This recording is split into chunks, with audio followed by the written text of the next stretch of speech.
Specifically GitHub के लिए message किया था उन्होंने। ठीक है, तो गिटहब कोपायलट कैसा यूज होता है, and it is a free tool, मतलब आपको कोई सब्सक्रिप्शन वगैरह लेना नहीं होता है कंपेयर टू अगर आप कोई अदर टूल देखें जैसे कर्सर या फिर क्लाउड कोड, ये बहुत ही कॉस्टली टूल्स है।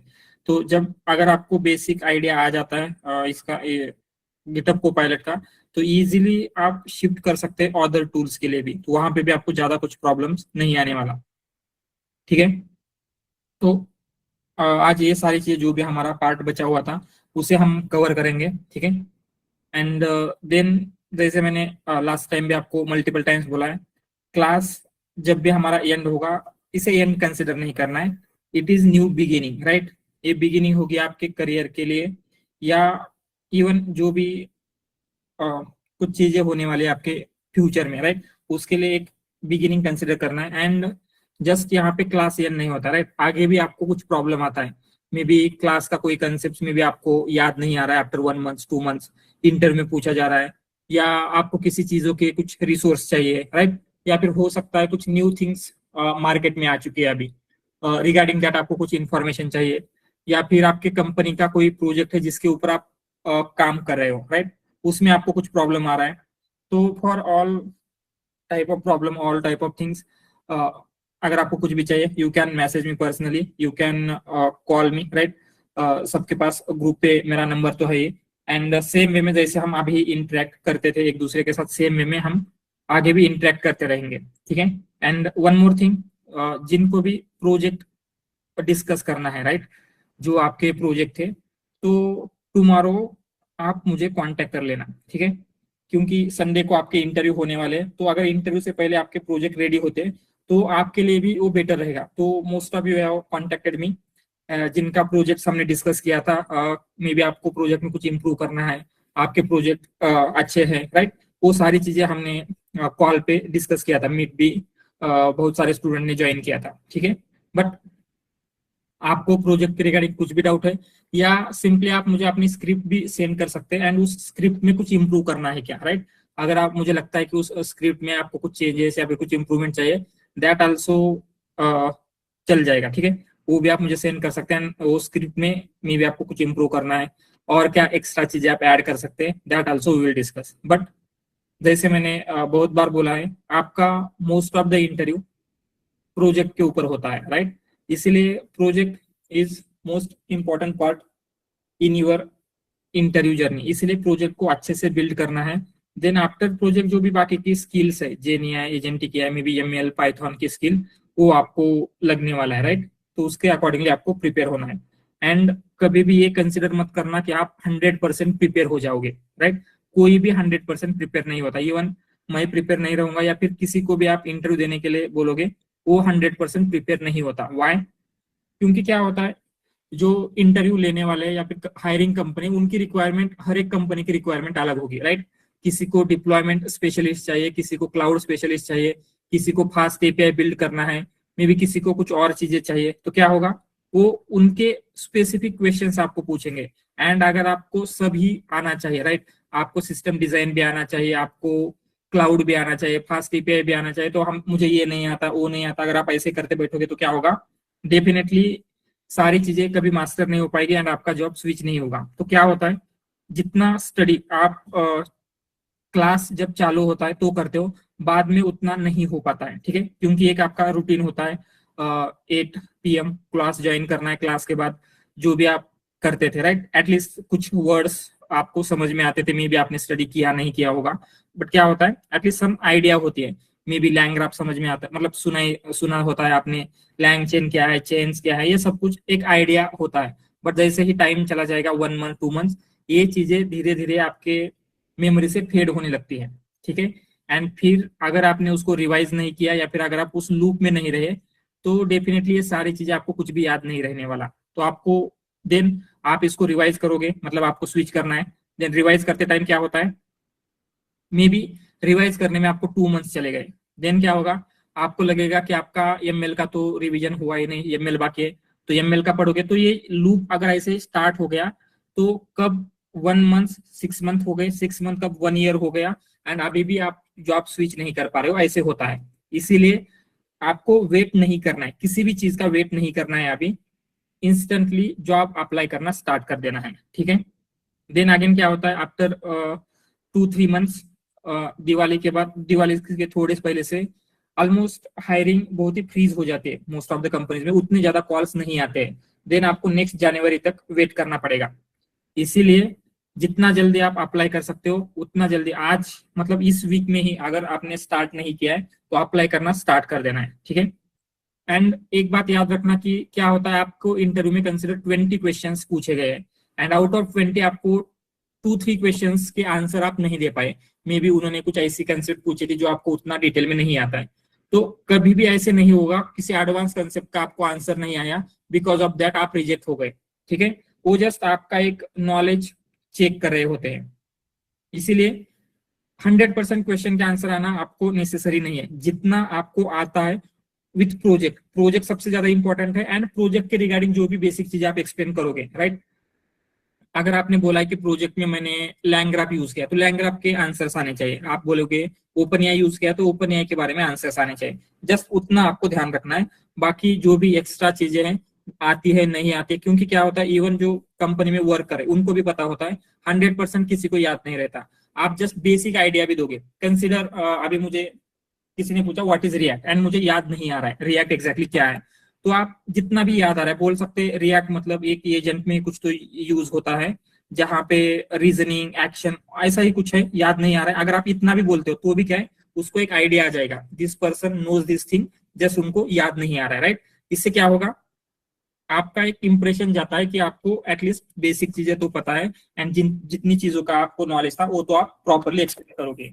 इसीलिए इसी वे से प्रिपेयर करना है। कभी भी 100% आप प्रिपेयर नहीं रहोगे तो डोंट वेट टू, मतलब फील रेडी फील करने का वेट नहीं करना है, वो कभी भी नहीं आने वाला। इसीलिए जस्ट आपको अप्लाई करना स्टार्ट कर देना है, ठीक है।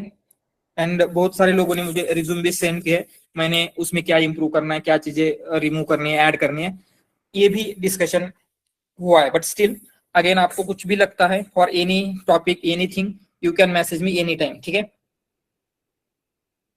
All right. कुछ इंटरव्यू के रिगार्डिंग या फिर ऐसे कुछ क्वेश्चन है क्या, मतलब अप्लाई कैसे करना है या फिर ऐसा कुछ डाउट?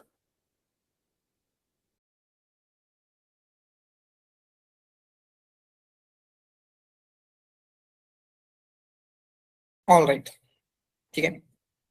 जस्ट अभी हम क्या करते हैं, फ्यू थिंग्स जो हमारी बाकी थी उनको कवर अप कर लेते हैं, एंड देन विल सी, ठीक है। तो फर्स्ट, रिएक्ट एजेंट कैसे लैंग्राफ में यूज करना है वो हम देख रहे थे। तो लैंग्राफ में सबसे इंपॉर्टेंट होता है नोड एंड एजेस। तो नोड में आपको क्या देना है, क्या होता है नोड में? Yes, functionality of that node, मतलब नोड में फंक्शन। एक पाइथन का फंक्शन होगा, एग्जैक्टली राइट, पाइथन का फंक्शन होगा। जब भी डेटा या फिर एग्जीक्यूशन उस नोड पॉइंट पे आता है तो क्या एग्जीक्यूट होना चाहिए ये आपको स्पेसिफिकली मेंशन करना होता है, राइट।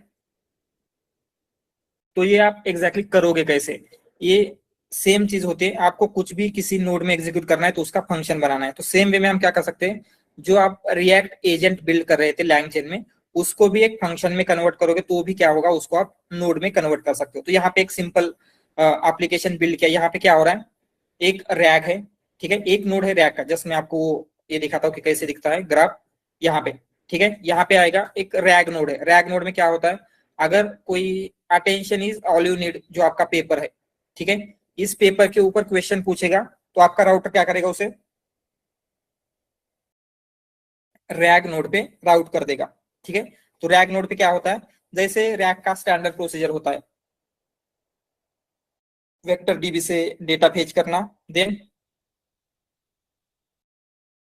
क्या कर सकते हैं, उस डेटा को एलएलएम में देंगे, आंसर जनरेट करेगा। एंड यहाँ पे हमने attention is all unit paper का रैग बिल्ड किया था। एंड सेकंड नोड हमने ऐड किया है ये वेब नोड। वेब नोड मतलब क्या है, अगर आपको गूगल सर्च या फिर वेब पेज पे जाके सर्च करना है, राइट, तो कैसे सर्च करते हैं हम? इसके लिए आपको टूल चाहिए होगा क्या? कौन से टूल्स देखे थे हमने जो आपको वेब सर्च कर सकते हैं? एक दो टूल के नेम याद आ रहे क्या आपको? व्हाट आर द टूल्स जो वेब सर्च कर सकते हैं?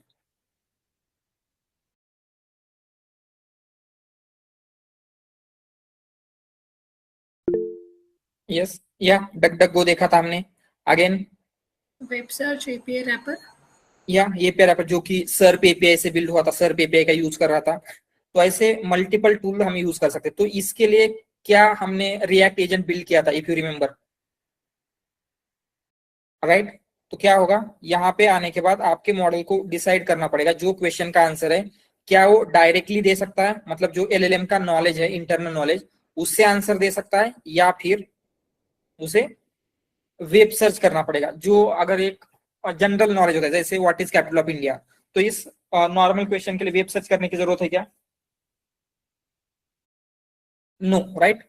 डायरेक्टली जो एलएलएम का नॉलेज है वहां से आंसर दे सकता है. बट जो क्वेश्चंस कोई रिसेंट इंफॉर्मेशन के बारे में, जैसे किसी ने 2026 फुटबॉल वर्ल्ड कप के बारे में पूछा, तो उसकी इंफॉर्मेशन एलएलएम के पास नहीं होगी because of knowledge cut off. तो आपको क्या करना है, जो वेब सर्च टूल है उसका यूज करना है. तो उसके लिए ये रिएक्ट एजेंट बिल्ड किया था. तो यहाँ पे सिंपली हो क्या रहा है, जस्ट इस कोड का वॉक देख लेते हैं क्या हो रहा है. ठीक है, तो यहाँ पे ये जो रैक की स्टैंडर्ड प्रोसीजर है, loader, chunking, then vector DB में स्टोर हो रहा है. ठीक है, देन उसके बाद हमने रिट्राइवल का भी एक टूल बिल्ड किया है. व्हाई? क्योंकि हम चाहते हैं जो आपका रैग है वो भी एज अ टूल यूज हो. तो इसमें क्या होता है, एंड हमने देखा था लैंग चेन में या फिर कहीं पे भी टूल क्रिएट करना है आपके लिए 3 थिंग्स इंपॉर्टेंट है, नेम, डिस्क्रिप्शन एंड फंक्शन. तो यहाँ पे इस टूल का नेम हमने रखा है रैग सर्च. ये क्या होगा, search attention is all you need paper. What is this, ये जो डॉक स्ट्रिंग में दिया है,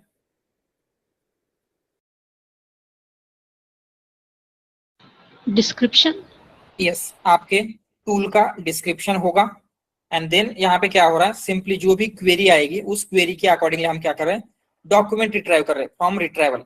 ठीक है, जो रिट्राइवल यहाँ पे बिल्ड हुआ है, मतलब ये वेक्टर स्टोर से बिल्ड होगा, उससे क्या होगा, डॉक्यूमेंट बिल्ड करें. एंड वो जस्ट डॉक्यूमेंट जो वेक्टर डीबी में स्टोर थे, रिलेवेंट चंक, वो फेच करके ये टूल दे रहा है. ठीक है, ये एक्सेस टूल क्या करता है, यूजर ने जो क्वेरी पूछे उस क्वेरी के रिगार्डिंगली जो रिलेवेंट चंक है उनको फेच करके देता है. देन यहाँ पे हमने ये सर्प एपीआई रैपर का यूज किया था. ये क्या करता है,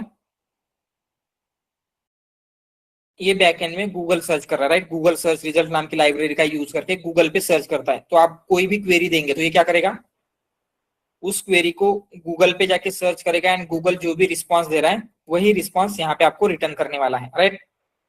तो हमने क्या किया था, इस टूल का यहाँ पे एक रिएक्ट एजेंट बिल्ड किया. कैसे बिल्ड कर रहे थे react agent, LangChain dot agent create agent किया, आपका मॉडल है, एंड देन वेब एजेंट उसका नाम है, क्रिएट एजेंट में आपका मॉडल दिया है एंड टूल दिया है. तो ये मॉडल क्यों यूज होगा, जो भी मॉडल हमने यहाँ पे दिया था, इसका पर्पस क्या है,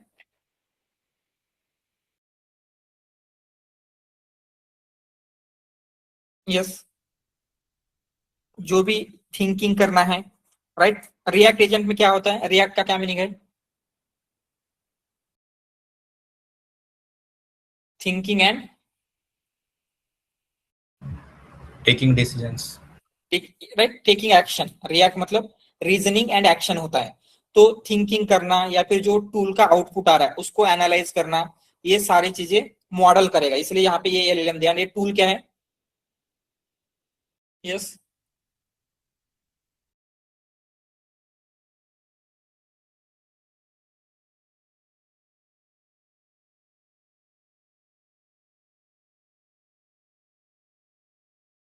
मतलब जो एक्शन लेना है, राइट. जैसे यहाँ पे वो क्या डिसाइड कर सकता है, अगर कोई लेटेस्ट इंफॉर्मेशन चाहिए तो वो गूगल सर्च करने का ट्राई करेगा.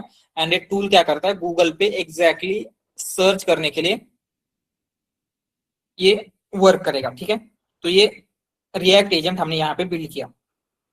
देन एक राउटर नोड लिखा है. ये राउटर नोड मतलब जो आपका सबसे फर्स्ट नोड है, ये क्या डिसाइड करता है, यूजर की जो क्वेरी है इसका आंसर कहां से मिलने वाला है, रैग नोड से. रैग नोड में क्या इंफॉर्मेशन है, जो रैग बिल्ड किया था हमने,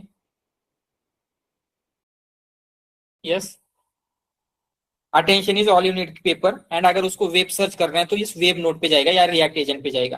तो ये रैग क्या एक टूल क्या करता है, सिंपली सर्च करेगा जो यूजर का क्वेरी आता है. ठीक है, यूजर का क्वेरी देखेगा, उसमें चेक करता है, sorry this is router node. ये क्या करेगा, जो यूजर का क्वेरी है उसका answer attention is all you need paper में है, या फिर अगर उस पेपर में नहीं है तो ये वेब रिटर्न करेगा, मतलब वो जो रिएक्ट एजेंट था जो गूगल सर्च कर सकता है उस एजेंट पे जाएगा। ये रैग अगर रिटर्न करता है इसका मतलब आपके क्वेश्चन का answer attention is all you need paper में है।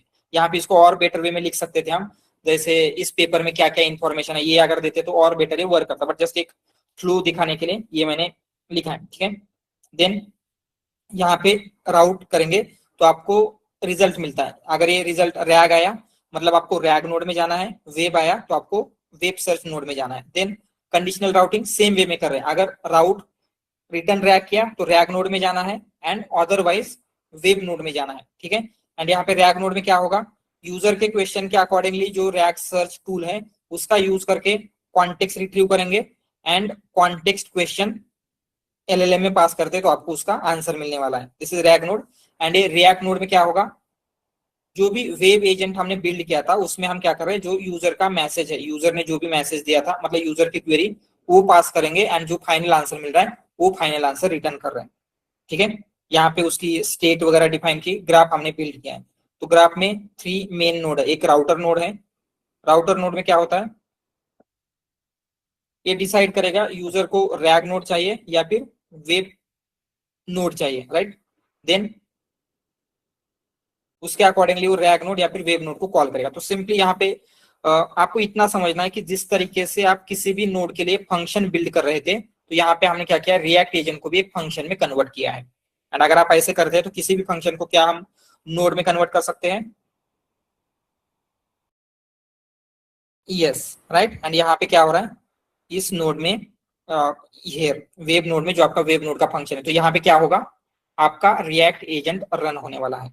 ठीक है, सिंपल है, ये समझ में आ रहा है। एंड यहाँ पे यूजर जब क्वेश्चन पूछता है तो उसके अकॉर्डिंगली जो उसको लगता है रिएक्ट से आंसर देना है, रिएक्ट से एक्चुअली आंसर नहीं दे पा रहा है बट स्टिल एक आपको आइडिया समझ में आया होगा। एंड यहाँ पे क्या है, what are the latest rank update ऐसे कुछ बोला तो ये वेबसाइट पे सर्च करके आपको आंसर दे रहा है। ठीक है, yes Mohit. Sir for example हम लोग जो राउटर बिल्ड कर रहे हैं, ठीक है, हाँ हाँ वहां पे अभी तो सिर्फ एक ही पीडीएफ है, right attention is all unit. ठीक है, राइट कंसीडर हमारे पास 10 पीडीएफ होगी जिसके बारे में मतलब पाइथन का भी नॉलेज है, machine learning, deep learning, NLP से सब है। ठीक है, और उसके बाद वो राउटर कैसे डिसाइड करेगा, मतलब उसको कंटेक्स्ट कैसे मिलेगा इतने सारे चीजों का कि तो उसको यहाँ पे उसी हाँ आपको प्रॉम्प्ट में ही मेंशन करना है। अगर उसको इन सारे टॉपिक के ऊपर अंडरस्टैंड करना है तो हम टॉपिक के नेम देंगे, पाइथन, एमएल, डीएल, जेनिया, एजेंटिक है।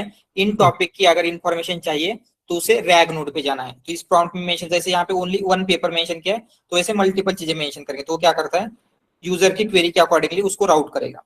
ओके, मतलब उसको हमको प्रॉम्प्ट में ही एडजस्ट करना पड़ेगा, यस यस। या हम लोग उसको वो जो भी हमारे एम्बेडिंग्स होगी उसका भी एक्सेस दे सकते हैं क्या, मतलब। एम्बेडिंग का एक्सेस कैसे देंगे, मतलब वेक्टर डीबी का बोल रहे हैं आप।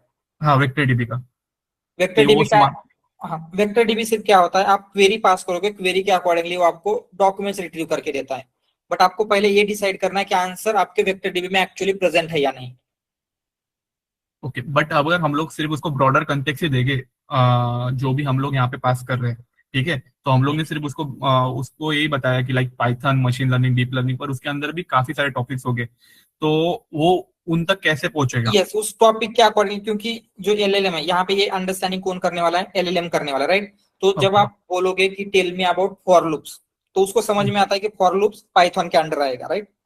तो उसको इतना लिंग्विस्टिक अंडरस्टैंडिंग होती है कि वो अंडरस्टैंड कर लेगा कि ये इसका आंसर हो सकता है कि आपके रिएक्ट डॉक्यूमेंट से मिले। ओके, तो ठीक है, ये तो हो गया, मतलब ये तो बेसिक है जो कि एलएलएम को पता होगा। फॉर एग्जांपल हमारे क्लाइंट के 20 डॉक्यूमेंट्स, 20 पीडीएफ है, हर एक अलग इसके लिए स्टैंड कर रहे हैं, तो उसको हम लोग प्रॉम्प्ट में कैसे जस्टिफाई कर पाएंगे, मतलब हमें समरी क्रिएट करके लेना पड़ेगा उसका, या कैसे। नो, डॉक्यूमेंट की समरी कभी भी नहीं करते। आपका डॉक्यूमेंट क्या होगा, हम बोल सकते हैं कि उसमें पॉलिसी है, जैसे हम्म कुछ ना कुछ होगा डॉक्यूमेंट की इंफॉर्मेशन, या वो हम्म पॉलिसी डॉक्यूमेंट हो सकते हैं, या हो सकता है प्रोडक्ट मैन्युअल हो सकता है हम्म कि आपके जो एसओपीज होते हैं, स्टैंडर्ड ऑपरेटिंग प्रोसीजर, ओके। उसके डॉक्यूमेंट्स हो। तो आपको सिंपली वो मेंशन करना है आपका प्रोडक्ट क्या है, ठीक है, उस प्रोडक्ट का कौन सा डॉक्यूमेंट है, उसकी एक दो लाइन में ब्रीफ इंफॉर्मेशन देना है।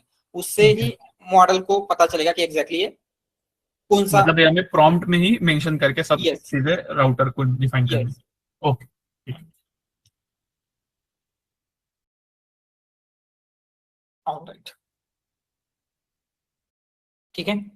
सो सिंपली लाइन ग्राफ में कुछ भी इंटीग्रेट करना है तो आपको करना क्या है, अगर किसी भी चीज को हम फंक्शन में लिख सकते हैं तो लैंग्राफ में इंटीग्रेट होगा, राइट, क्योंकि नोड जो बनता है वो पाइथन फंक्शन से ही बनता है। क्लियर है ये?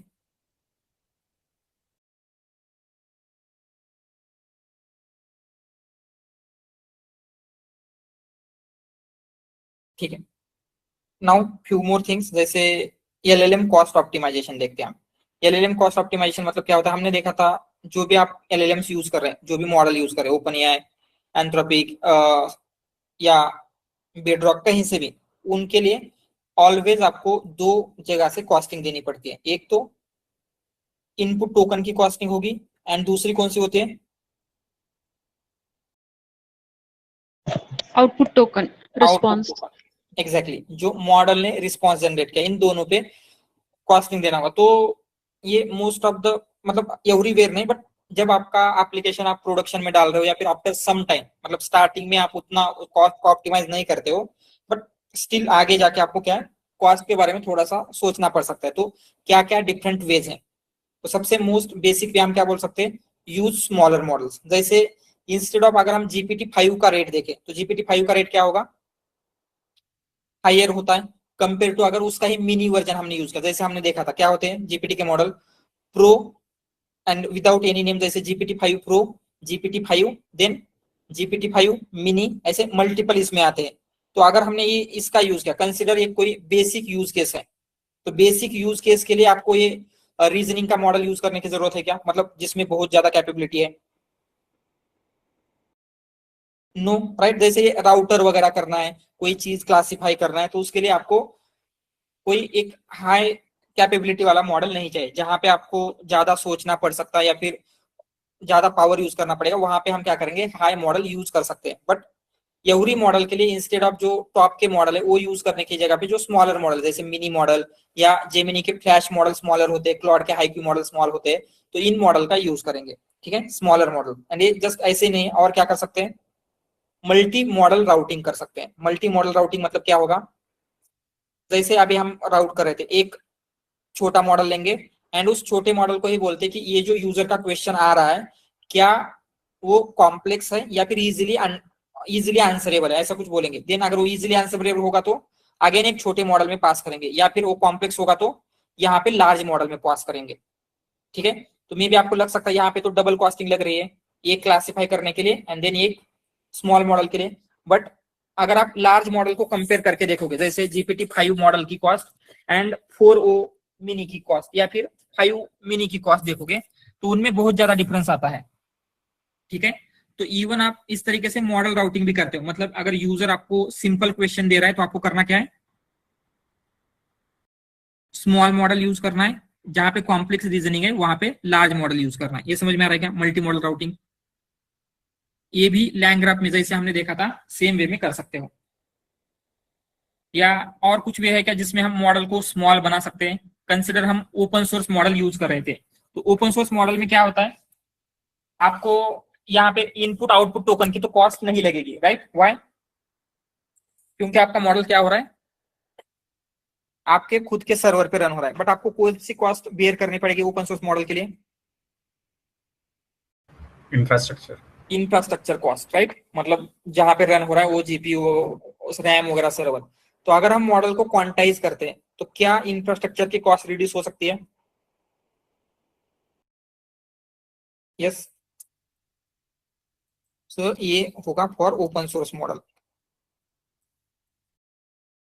ठीक है, क्वांटाइजेशन भी कर सकते हैं। देन नेक्स्ट, क्वांटेक्स्ट स्ट्रीमिंग। क्वांटेक्स्ट स्ट्रीमिंग मतलब क्या होता है, आप इनपुट में जितनी ज्यादा इंफॉर्मेशन दोगे उतना ज्यादा आपको कॉस्ट लगने वाले, राइट? तो इनपुट में जनरली हम क्या क्या चीजें दे सकते हैं, जैसे इंस्ट्रक्शंस होगा जो यूजर ने पूछा है, और क्या हो सकता है? यस,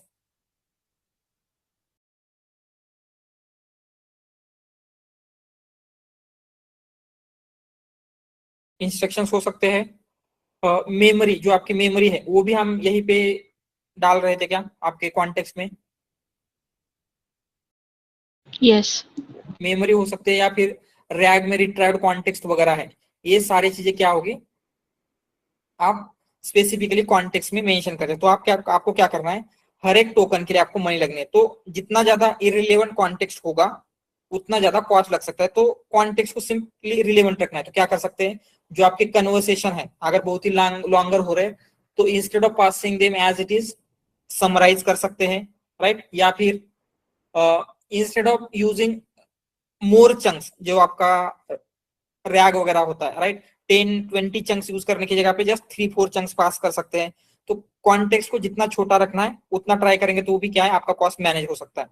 या फिर जो आपके आउटपुट टोकन्स है, आउटपुट टोकन की भी कॉस्ट लगते हैं, तो हम उनको लिमिट कर सकते हैं। जैसे सिंपली यहाँ पे मैक्स टोकन्स करेंगे, यहाँ पे आपको इतनी कम टोकन में तो आंसर नहीं मिलेगा, बट कंसिडर हमने 100 टोकन, 1000 टोकन, 500 टोकन इस तरीके से टोकन देते हैं, तो क्या होगा, तो मोस्ट ऑफ द मॉडल क्या होते हैं जो कॉस्टली मॉडल है उनको एक एबिलिटी होती है, मतलब वो जनरली लॉन्ग आंसर जनरेट करेंगे। अगर आपने उनको नॉर्मल भी just what is capital of India भी पूछा तो दिल्ली देंगे, दिल्ली के बारे में इंफॉर्मेशन देंगे, दिल्ली में कौन सी प्लेसेस है वो देंगे। बट जनरली आपको इतनी सारी इंफॉर्मेशन चाहिए होती है क्या? No, right. तो हम सिंपली मैक्स टोकन दे सकते हैं। तो हमने देखा था ये जो डिकोडिंग स्ट्रैटेजी है उसमें मैक्स टोकन क्या होता है, जैसे मैक्स न्यू टोकन वर्क कर रहा था, आउटपुट में कितने टोकन्स देना है, कितने टोकन जनरेट करना है ये बताएगा। तो यहाँ पे भी आपको कॉस्ट सेव हो सकती है। देन रिस्पॉन्स कैशिंग क्या होगा, रिस्पॉन्स कैशिंग मतलब क्या होता है, जैसे यूजर सेम क्वेश्चन पूछ रहा है तो आपको एलएलएम के पास फिर से जाने की जरूरत है क्या? जब यूजर ने पहली बार वो क्वेश्चन पूछा था हम उसको कहीं पे स्टोर कर सकते हैं, एंड देन अगर सेम क्वेश्चन आता है तो उस स्टोरेज से डायरेक्टली रिस्पॉन्स देंगे। जैसे हमने रेडिस में करके देखा था, राइट, सिमेंटिक कैशिंग वगैरह। तो उससे भी क्या होगा, आपका जो कॉस्ट है रिड्यूस हो जाएगा। ठीक है, so these are few methods जिनका आप यूज कर सकते हो, एंड मोस्टली यही मेथड है। बाकी की मेथड्स भी है, एग्जिस्ट करते हैं, बट उतना ज्यादा यूज नहीं होता है। मोस्ट ऑफ द मेथड आप यही बोल सकते हो, कैशिंग करना, स्मॉलर मॉडल यूज करना, क्वांटाइजेशन वगैरह करना, all this things are sufficient to manage cost of your LLM. ठीक है, ये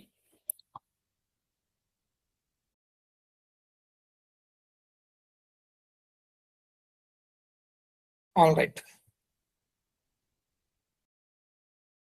ओके, अगेन नेक्स्ट अभी हम क्या करते हैं, जस्ट वाइब कोडिंग का बारे में आपने सुना होगा, राइट। क्या होता है वाइब कोडिंग, किसी को आइडिया है what is vibe coding?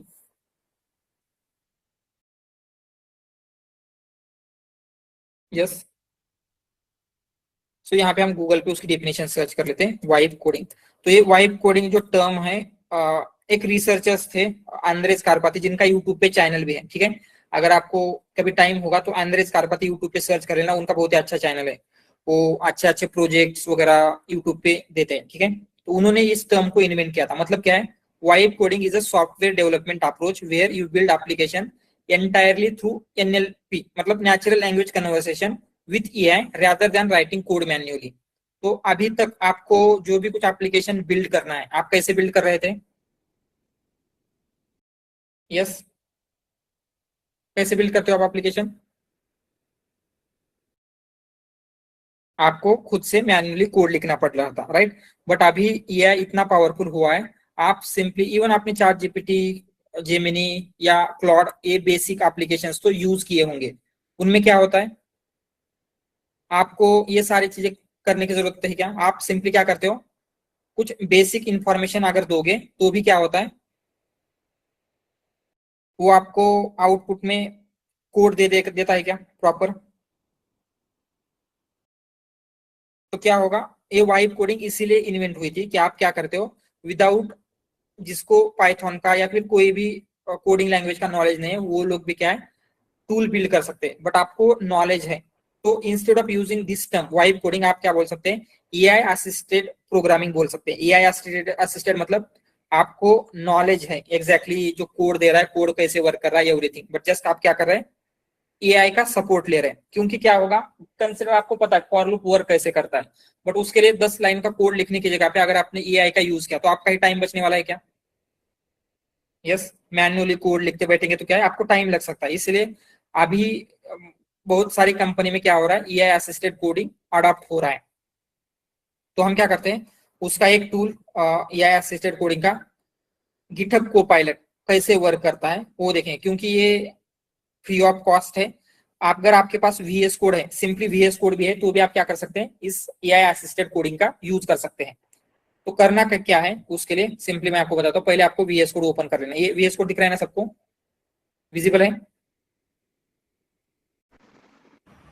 Yes. Alright. तो आपको सबसे पहले यहाँ पे जाना है, लेफ्ट साइड पे ये जो दिखता है ये क्या है, एक्सटेंशन है, इसके ऊपर क्लिक करना है। एक्सटेंशन मतलब क्या होते हैं, जो भी कुछ एक्स्ट्रा थिंग्स आपको ऐड करनी है, तो वहां पे आपको सर्च करना है गिटहब कोपायलट। ये दिख रहा है क्या, गिटहब कोपायलट चार्ट? तो प्रीवियसली वो गिटहब कोपायलट था, बट अभी वो क्या है, चेंज हो चुका है। क्या है ये, गिटहब कोपायलट चार्ट। तो जहां पे भी गिटहब कोपायलट चार्ट दिख रहा है, एंड ये ऑफिशियल गिटहब का है या नहीं, आपको पहले चेक कर लेना है, एंड इसके ऊपर क्लिक करना है। एंड यहाँ पे क्या होगा, मेरे पास तो ऑलरेडी अनइंस्टॉल्ड है, इसलिए अनइंस्टॉल बता रहा है, बट आपको क्या करना है, इसके ऊपर क्लिक करना है इंस्टॉल के बटन पे। तो क्या होगा, ये इंस्टॉल हो जाएगा आपके इस VS कोड में एज ए एक्सटेंशन। सबसे पहले आपको करना क्या है, VS कोड पे क्लिक करना है, मतलब यहाँ पे एक्सटेंशन पे जाना है, एंड गिटहब कोपायलट चैट, ये जो एक्सटेंशन है वो डाउनलोड करना है। देन आपको यहाँ पे साइन इन करना होता है। ठीक है, साइन इन कैसे करना होगा, गिटहब से करना है। तो यहाँ पे ये जो आइकॉन दिख रहा है अकाउंट का, इसके ऊपर क्लिक करोगे तो मेरा ऑलरेडी साइन इन बता रहा है, तो मैं जस्ट साइन आउट कर लेता हूँ। ठीक है, देन इसके ऊपर क्लिक करेंगे तो ये क्या है, sign in to sync setting दिखा रहा है क्या? यस। जब आप साइन इन नहीं होगे, यहाँ पे क्लिक करते हैं। फर्स्ट हमने क्या किया, एक्सटेंशन पे गए, कौन सा एक्सटेंशन डाउनलोड किया है, गिटहब कोपायलट चैट। देन उसके बाद ये जो ये साइन दिख रहा है अकाउंट का, इसके ऊपर क्लिक करेंगे, एंड ये क्या है, sign in to sync settings, इसके ऊपर क्लिक करना है। तो जैसे ही क्लिक करोगे आपका ये ओपन होता है। ठीक है, तो इंस्टेड ऑफ हियर मेरा पर्सनल जो है मैं ओपन कर लेता हूँ, साइन इन करना है। तो यहाँ पे आपको आपके गिटहब के बारे में इंफॉर्मेशन देनी है। यहाँ पे साइन इन गिटहब पे करना है, नॉट न्यू अकाउंट क्रिएट करना है। अगर आपका ऑलरेडी गिटहब अकाउंट है तो आप सिंपली क्या करोगे, यहाँ पे साइन इन करोगे। ये समझ में आ रहा है क्या, साइन इन कैसे करना है? अगेन फिर से बताता हूँ, यहाँ पे ये जो साइन दिख रहा है, click on this one, sign in to sync setting, इसके ऊपर क्लिक करोगे तो गिटहब पे साइन इन का ऑप्शन ओपन हो जाता है। तो मैं जस्ट क्या कर लेता हूँ, मेरा जो पर्सनल गिटहब है उससे साइन इन कर लेता हूँ, एंड देन उसके बाद यूज कैसे करना है वो हम देखेंगे।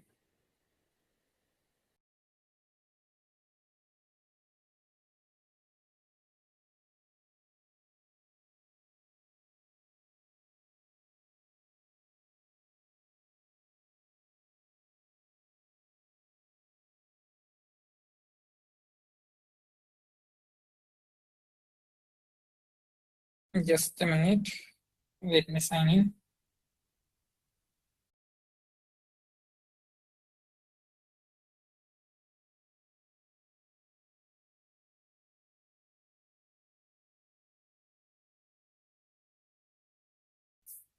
ठीक है, तो मेरा क्या हुआ, साइन इन हो चुका है।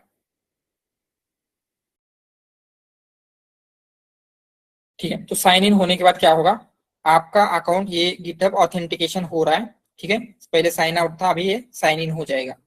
Will wait for few more minutes, क्योंकि गिटहब का ऑथेंटिकेशन हो रहा है।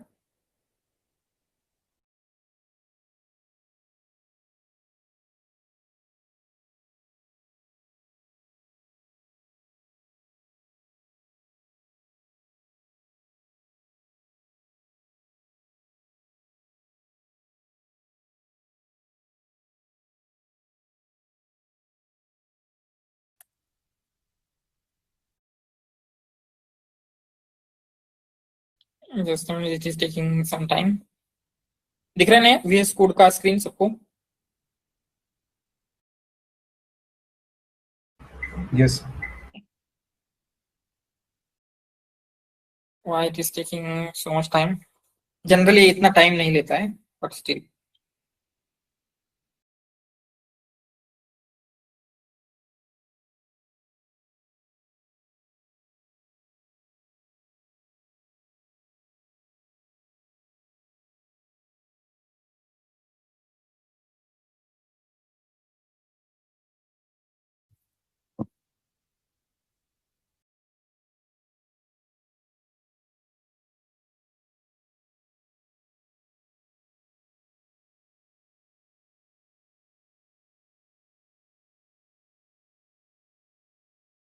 Okay, just let me check once, इतना टाइम क्यों ले रहा है? मैं मेरे गिटहब पे जाके चेक करता हूँ।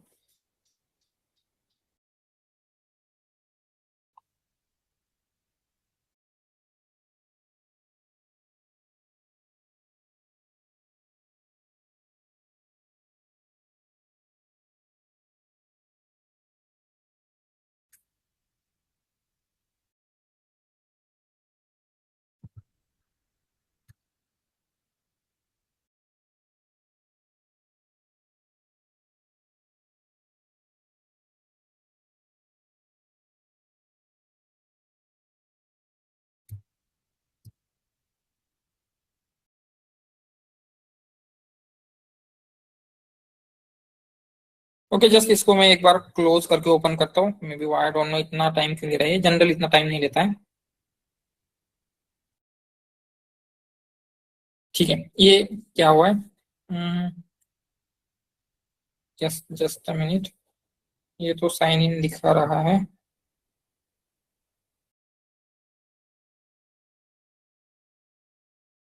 ठीक है, तो क्या हुआ? Already I sign in. Now let's see. तो साइन इन करने के बाद क्या है, आपके पास अभी VS कोड में कुछ चीजें नहीं है। ठीक है, तो सबसे पहले आपको नोटिस करना है, यहाँ पे आपको एक ये दिख रहा होगा, एक चार्ट का ऑप्शन दिख रहा है क्या? यस, यही क्या है, आपका गिटहब कोपायलट है। ये चार्ट का ऑप्शन दिख रहा है सबसे टॉप पे, लेट्स क्लिक ऑन इट। तो ये क्या है, आपके चार्ट का ऑप्शन है। तो यहाँ पे मल्टीपल चीजें हैं, जैसे आप आपके कोड के बारे में पूछ सकते हो। एंड यहाँ पे क्या है, ये फ्री है तो मल्टीपल मॉडल्स है, जैसे हाईक्यू मॉडल, GPT-5 मिनी, ये बाकी के मॉडल भी अवेलेबल है। तो अभी के लिए हम क्या करते हैं, जो भी डिफॉल्ट मॉडल है वही रख लेते हैं। ठीक है, तो आपको करना क्या है, कंसिडर यहाँ पे क्या क्या कर सकते हैं हम पहले वो देखते हैं। तो यहाँ पे क्या है, इसका पहले बेसिक अंडरस्टैंडिंग लेते हैं। एक काम क्या करेंगे, फाइल बिल्ड करेंगे। लेट्स सी, उसको कुछ नाम देते हैं, test dot P Y. All right, test dot P Y ले लिया। तो यहाँ पे आपको क्या करना है, कोई फंक्शन लिखना है, किसी भी चीज का फंक्शन। जस्ट एक बता सकते हैं कि आप किस चीज का आपको फंक्शन लिखना है। एनीथिंग, एनी प्रॉब्लम स्टेटमेंट जो आपको लिखना है। यस,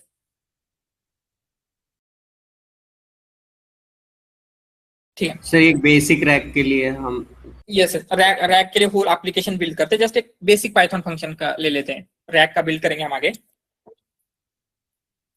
जैसे कंसिडर आपको मे बी फैक्टोरियल के लिए फंक्शन लिखना है, तो आपको करना क्या है, यहाँ पे कमेंट कर देना है। पाइथन फाइल है, पाइथन फाइल में आपको कमेंट लिखना है, क्या है, राइट अ फंक्शन, किस बात के लिए। एंड यहाँ पे आप देखोगे तो ये आपको सजेशन दिख रहे हैं क्या आगे? मैंने जस्ट राइट अ फंक्शन लिखा है, आगे सजेशन दिख रहे हैं क्या? यस, तो जैसे ही मैंने टैब दबा दिया तो ये सजेशन एक्सेप्ट हो जाएंगे। ठीक है, या फिर आगे जो भी आपको चाहिए वो हम लेते हैं, write a function to find, दिख रहा है अभी? यही चाहिए कि आपको जो आगे बता रहा है वो, the factorial of the number.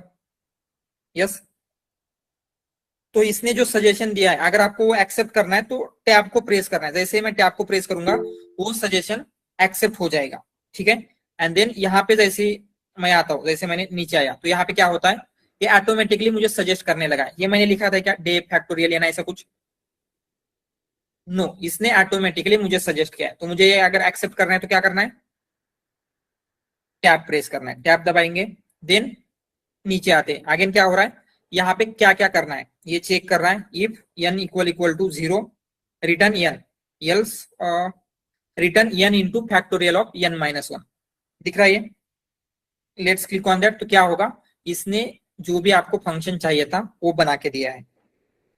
या फिर कोई और चाहिए आपको, जैसे क्या चाहिए, एनीथिंग, एक नॉर्मल फंक्शन लिख लेते हैं। जैसे क्या चाहिए, राइट अ फंक्शन, सिंपली आपको कमेंट लिखना है एंड देन उसके बाद ये आपको ऑटोमेटिकली सजेस्ट करने लग जाता है। ये सजेस्ट कैसे कर रहा है, using this GitHub Copilot, right. इसी को AI असिस्टेड कोडिंग कहा जाता है। सो इसको आप ऐसे कंसिडर कर सकते हैं, एक जूनियर डेवलपर है। ठीक है, आपके कंपनी में एक जूनियर डेवलपर है जो आपको बेसिक चीजें जो आपको करने में ज्यादा क्या है, बोर लगता है, राइट, ऐसी चीजें आप कर सकते हैं। फंक्शन टू फाइंड, किसके लिए चाहिए, चेक, या फिर to check if number is prime और नॉट, ये चाहिए फंक्शन। तो अगेन क्या है, ये सजेशन दे रहा है क्या, ठीक है, तो ये सजेशन दे रहा है मुझे क्या है, इज प्राइम ये नहीं चाहिए, तो यहाँ पे इसके ऊपर क्लिक करेंगे तो क्या होगा, ये एक्सेप्ट हो जाएगा। तो इसके आगे का एक्सेप्ट करना है या नहीं आपके ऊपर डिपेंड है। तो यहाँ पे क्या हो रहा है, इसके ऊपर आप हावर करेंगे, यहाँ पे आते हैं तो ये मैंने कहां तक एक्सेप्ट किया है, जहां तक आपको हाईलाइटेड दिखा रहा है, मतलब कौन सा पार्ट एक्सेप्टेड है, कौन सा पार्ट एक्सेप्टेड नहीं है।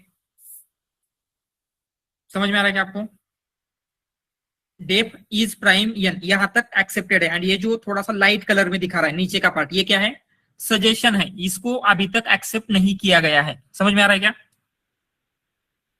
ठीक है। तो जैसे हम यहाँ पे हवर करते हैं तो आपको ऊपर कुछ ऑप्शंस दिखा रहा है, मतलब अगर एक्सेप्ट करना है आपको ये जो भी सजेशन है तो क्या प्रेस करना है, एक्सेप्ट करने के लिए ये यहाँ पे बता रहा है, क्या है, दिख रहा है ना ये,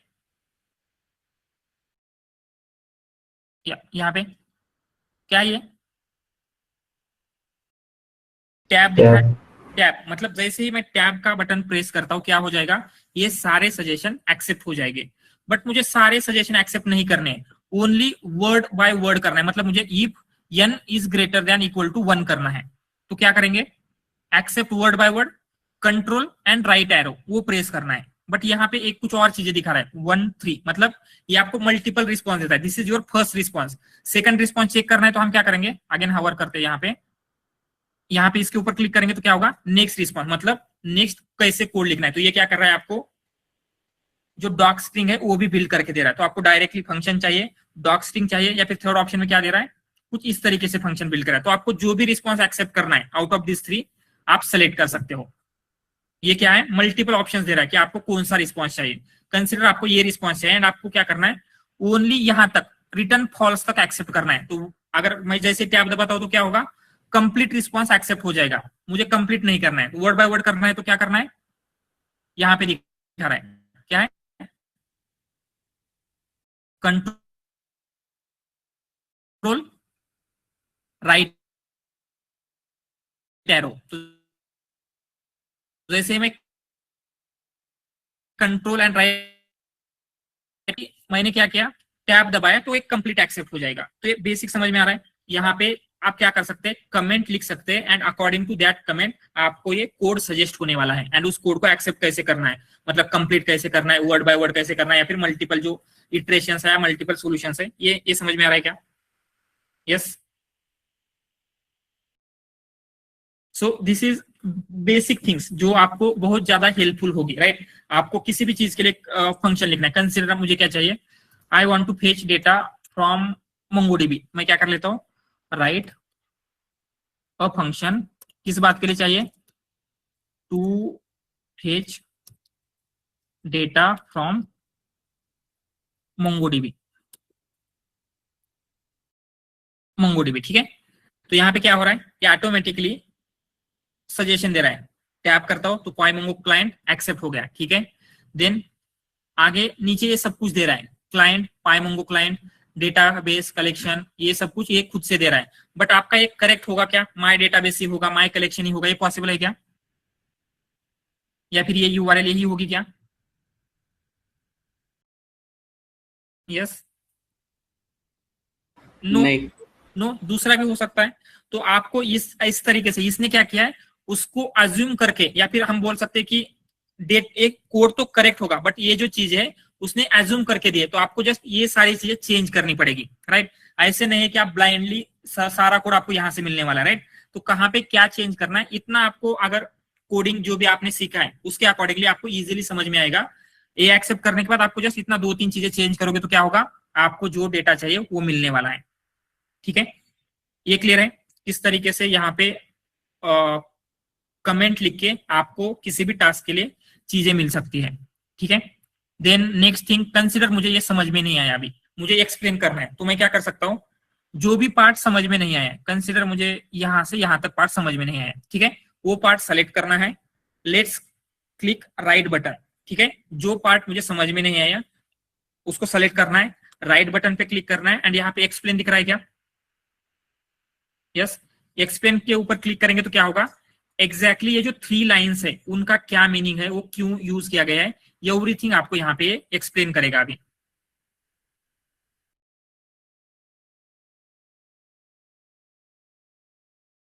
फाइल्स है, जितनी भी रिपोजिटरी है, जितनी भी मल्टीपल फाइल्स है, सबका एक्सेस है। तो उसको स्पेसिफिकली अंडरस्टैंड करके ये आपको बता रहा है, क्या बता रहा है, these 3 lines created to connect a MongoDB server and obtain handles for database, जो भी कुछ है ये first Mongo client accept this is URL।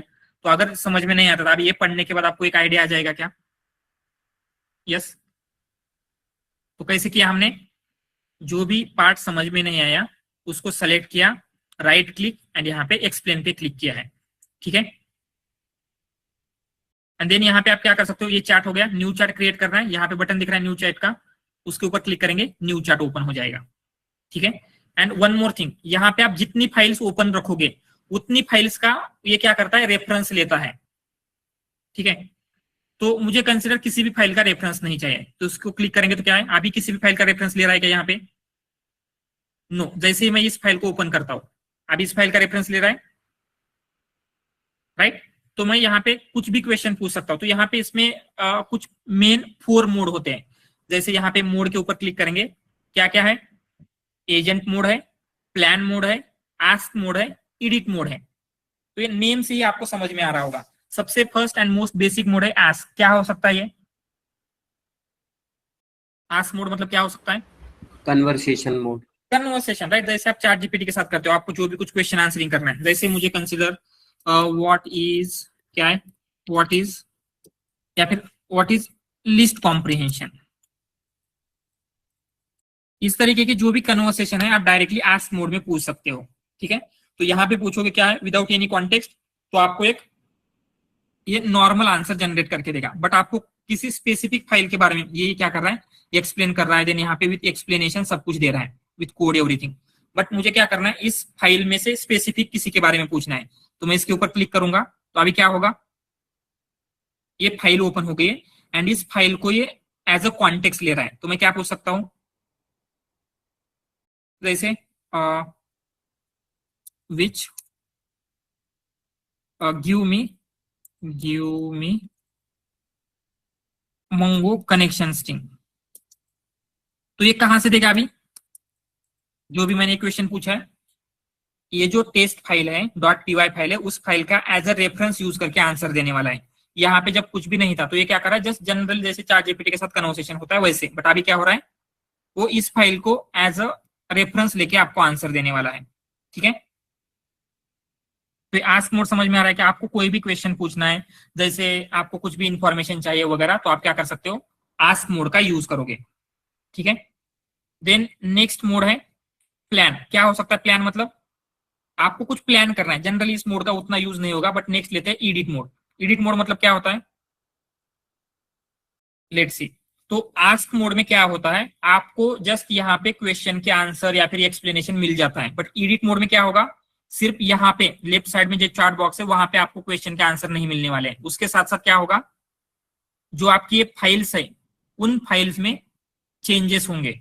जैसे अगर मैं यहाँ पे एडिट मोड में बोल देता हूं चेंज, क्या चेंज करना है, इज, या फिर चेंज कौन सा है, this function to async await। तो अभी ये जस्ट आपको एक्सप्लेन करेगा क्या, जैसे आस्क मोड कर रहा था, एक्चुअली ये जो फाइल है, ये जो फंक्शन है उसमें एक्चुअल में चेंज करेगा, ठीक है। इसको रन करते हैं,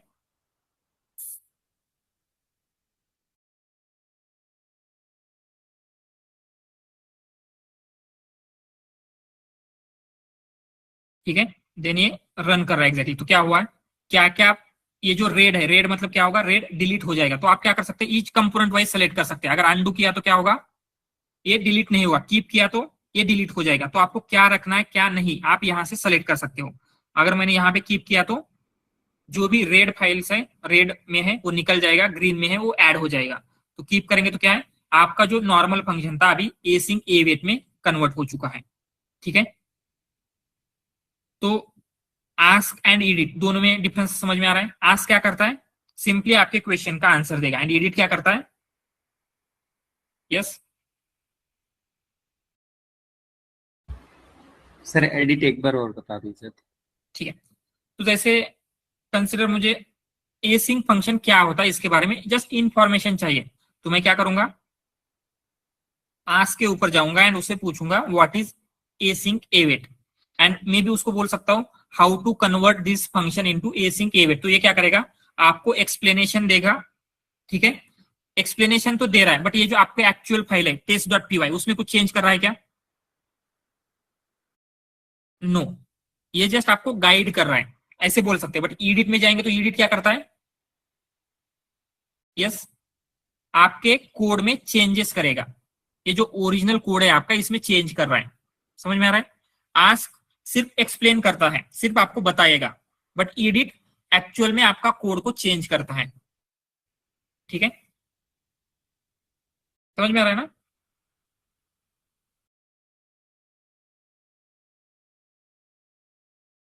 जैसे चैट जीपीटी होता है, चैट जीपीटी में क्या होगा, चैट जीपीटी आपका कोड को चेंज कर सकता है क्या? आप जो क्वेश्चन पूछोगे उस क्वेश्चन का आपको चैट जीपीटी से आंसर मिलने वाला, राइट। बट चैट जीपीटी कुछ चेंज करेगा आपके इसमें, आपका कोड चेंज कर सकता है? नो। बट जब आप एडिट में जाओगे तो एडिट क्या करता है, एक्चुअल में जो आपका कोड है यहाँ पे इस फाइल में लिखा हुआ, उस कोड को वो चेंज करेगा, ठीक है। ऑल राइट, तो ये जो भी मोड थे आस्क, एडिट या फिर प्लान, ये एक बेसिक मोड है, मतलब फाइल लेवल पे या फिर ऐसे वर्क करते हैं। बट सबसे पावरफुल मोड जो भी है इसमें, वो मोड है एजेंट मोड, एंड ये क्या है, मोस्ट रिसेंट वाला मोड है, ठीक है। तो अभी हम एजेंट मोड पे जाते हैं। ऑल राइट, तो आपको करना क्या है, आपको रैक का होल एप्लीकेशन बिल्ड करना है। तो यहाँ पे जैसे आप एजेंट को बोलोगे build me a rag application, and rag application के लिए कौन से टूल यूज करने हैं, तो सिंपली हम ऐसे देते हैं build a rag application using, ठीक है, लैंगचेन यूज करना है, अगेन ओपन एआई के मॉडल यूज करने हैं, अगेन क्रोमा यूज करना है, क्रोमा डीबी, अगेन और क्या चाहिए आपको, पाई पीडीएफ यूज करना है, और क्या होता है, ठीक है, इतना। एंड फास्ट एपीआई का यूज करके उसे एपीआई में भी कन्वर्ट करना है, ठीक है। तो जब हम ये दे रहे हैं तो ये क्या करेगा, जस्ट एक सिंगल फाइल क्रिएट नहीं करता है, आपका ये जो होल ये है, तो प्रोजेक्ट का स्ट्रक्चर क्रिएट करेगा। प्रोजेक्ट का स्ट्रक्चर में क्या होता है, जैसे हमने देखा था सोर्स फाइल, देन उसमें क्या क्या होता है, प्रोजेक्ट का स्ट्रक्चर क्रिएट करेगा, मल्टीपल फाइल्स क्रिएट करता है, एंड मल्टीपल फाइल्स में जो भी उनका कोड है वो लिखेगा। तो जस्ट यहाँ पे एंटर करेंगे, लेट्स सी क्या होता है।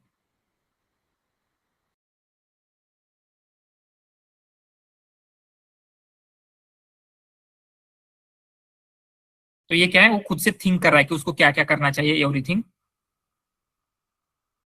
ऑल राइट, तो ये क्या बोल रहा है अभी, कुछ जब भी उसको कुछ चेंजेस करना होता है तो आपको ये परमिशन पूछेगा। जैसे क्या बोल रहा है, the model want to edit file outside your work place, मतलब यहाँ पे उसको एक फाइल क्रिएट करनी है, ठीक है, अलाउ कर देते हैं।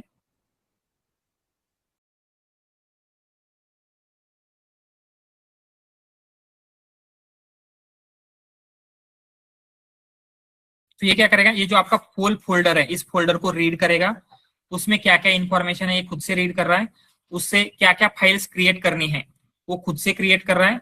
लेट्स सी क्या क्या करता है। उसने वेक्टर स्टोर डॉट पीवाई नाम की एक फाइल क्रिएट कर दी, ठीक है। नेक्स्ट, इंजेस डॉट पीवाई नाम की फाइल क्रिएट कर दी।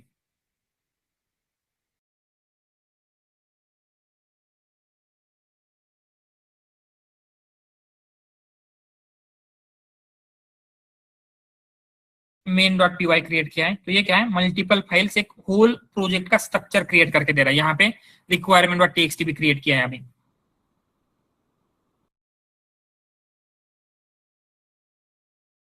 रीड डॉट एमडी क्रिएट किया, राइट।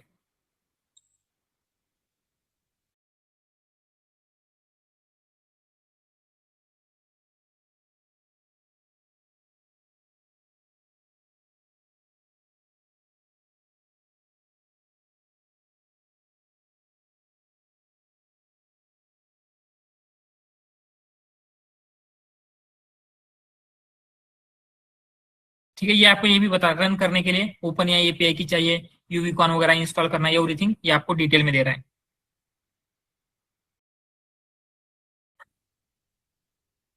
ठीक है, तो आपका जो होल प्रोजेक्ट है इसने रेडी किया। तो जैसे हम ऐप में जाते हैं तो इसने इतनी सारी फाइल्स रेडी की है, ठीक है। क्या क्या है, जस्ट मेन डॉट पीवाई में जाएंगे तो ये सारा आपको रखना है या नहीं रखना है, तो आप क्या है खुद से डिसाइड करते हो। तो आप क्या करेंगे, सब कुछ कीप कर लेते हैं, ठीक है। तो इसने यहाँ पे आपका कोड बिल्ड किया, एक फास्ट एपीआई है, उसमें इंजेस्ट नाम की एक क्वेरी ये है, क्वेरी नाम का है, मतलब जैसे यूजर फाइल अपलोड करेगा तो इंजेस्ट जो एपीआई है वो कॉल होगा। यूजर क्वेश्चन पूछता है तो क्वेरी एपीआई कॉल होने वाला है, राइट। एवरीथिंग ये कैसे रन होगा, एवरीथिंग उसने ठीक से लिखा है। देन इंजेस्ट में क्या है, आपका जो डॉक्यूमेंट है वो प्रोसेस कैसे होगा, वेक्टर स्टोर में वो स्टोर कैसे होगा। तो एवरीथिंग आपका होल एप्लीकेशन बिल्ड करके दिया है क्या यहाँ पे। यस, इवन क्या हुआ है यहाँ पे, अभी करंटली जो उसके पावरफुल मॉडल नहीं है वो एग्जॉस्ट हो चुके हैं। तो यहाँ पे क्लिक करेंगे तो ये क्या बोल रहा है, मतलब जो पावरफुल अगर मॉडल होता तो क्या करता, और ज्यादा बेटर वे से ये दे सकता था, राइट। क्योंकि ये एग्जॉस्ट हुआ इसलिए जीपीटी 5 मिनी का यूज करा। ये मिनी मॉडल उतना पावरफुल नहीं है, बट अगर पहले आपकी जो कॉन्टेक्स्ट डे का कॉन्टेक्स्ट होता है वो एंड होने से पहले यही प्रॉम्प्ट आप देते तो आपको एक होल फोल्डर स्ट्रक्चर क्रिएट करके देता, आपको कंप्लीट एप्लीकेशन बिल्ड करके देता है, ठीक है। तो एजेंट मोड क्या करता है, जस्ट एक सिंगल फाइल को एडिट करना या फिर कोड सजेस्ट करना ऐसे नहीं करता। जो आपका होल प्रोजेक्ट है, कंप्लीट प्रोजेक्ट, या फिर आपका कंसिडर एक ऑलरेडी बिल्ट हुआ प्रोजेक्ट है, आपको उसके बारे में एक्सप्लेनेशन चाहिए, तो यहाँ पे हम सिंपली उसको डायरेक्टली क्वेश्चन पूछ सकते हैं, एक्सप्लेन दिस प्रोजेक्ट। तो आपकी फाइल की every each file by file read करेगा, आपको एक्सप्लेन कर सकता है, या फिर उसको इंप्रूव करना है, जो भी चीज आप पूछोगे वो आपको एग्जैक्टली वो करके देने वाला है, ठीक है। एक बेसिक आइडिया समझ में आ रहा है। बट यहाँ पे इंपॉर्टेंट चीजें क्या होती है, जो भी कोड दिया है उसको 100% ट्रस्ट नहीं करना है। जब तक ये कोड आपने खुद से टेस्ट नहीं किया है, आप 100% श्योर नहीं होते ये कोड ठीक से रन होता है, कोई एरर थ्रो नहीं करता, या फिर उसमें कोई रिस्क नहीं है, देन ओनली आपको क्या है इस कोड का यूज करना है, ठीक है। ये कभी कब होगा, जब आपको पता है ये ओपनएआई एम्बेडिंग मतलब क्या है, यहाँ पे पर्सिस्ट डायरेक्टरी क्या होता है, राइट। तो आपको बेसिक नॉलेज होना इंपॉर्टेंट है। कभी भी just without knowing anything vibe coding का यूज नहीं करना है। आपको लर्न कर रहे हैं आप कुछ भी, तो कभी भी इसका यूज नहीं करना है। लर्निंग के लिए आपको खुद से कोड लिखना है। जब आपको उस फ्रेमवर्क के साथ या फिर उस लैंग्वेज के साथ फेमिलियरिटी हो जाएगी, उन कंसेप्ट के साथ, देन जस्ट आपका टाइम बचाने के लिए, आपको पता है राइट एम्बेडिंग मॉडल कैसे लेना है, क्रोमा कैसे क्रिएट करना है, नाउ यू नो एवरीथिंग, तो क्या है इसका यूज करना कोई प्रॉब्लमेटिक नहीं है। बट लर्न करना है तो कभी भी इन टूल्स का यूज नहीं करना है, ठीक है। मतलब एक्सप्लेन वगैरह करने के लिए तो आप कर सकते हैं, बट बिल्ड करने के लिए नहीं करना है। तो एक बेसिक आइडिया आ रही है क्या?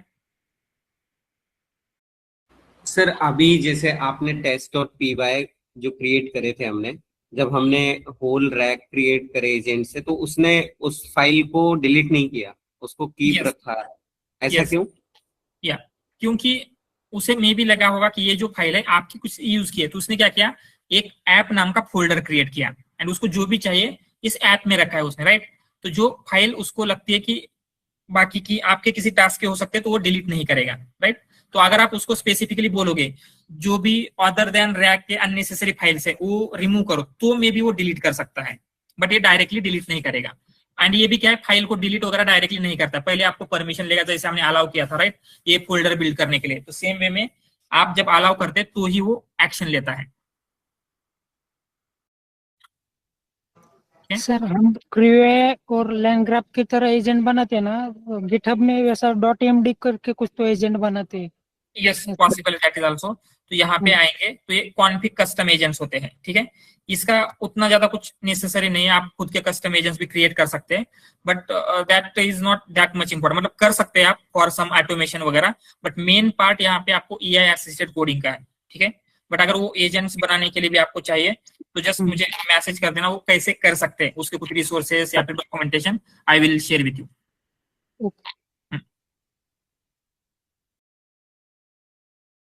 सर आज लास्ट क्लास है क्या? यस सर अगर अपन ने किसी कोई एग्जिस्टिंग रिपोजिटरी का एक्सेस दिया, उसमें कॉन्फिग फाइल का एक्सेस नहीं देना है इसको? सॉरी सर एग्जिस्टिंग रेपो का एक्सेस दे दिया हमने गिटहब के, और हाँ, उसमें हाँ। कॉन्फिग फाइल का एक्सेस नहीं देना है एलएलएम को। यस यस राइट, मतलब जो आपकी .env वगैरह फाइल है डायरेक्टली कभी भी एक्सेस नहीं देना है, मतलब वो लेता नहीं, उसके पास उतनी सिक्योरिटी के फीचर्स है, बट स्टिल वो आपको कभी भी कुछ उसको चेंज वगैरह करना है तो अलाउ जब आप कर रहे हैं तो आपको सोच समझ के अलाउ करना है कि जो चेंजेस वो कर रहा है क्या सच में वो सिक्योर है या फिर बाकी की सारी चीजें हैं।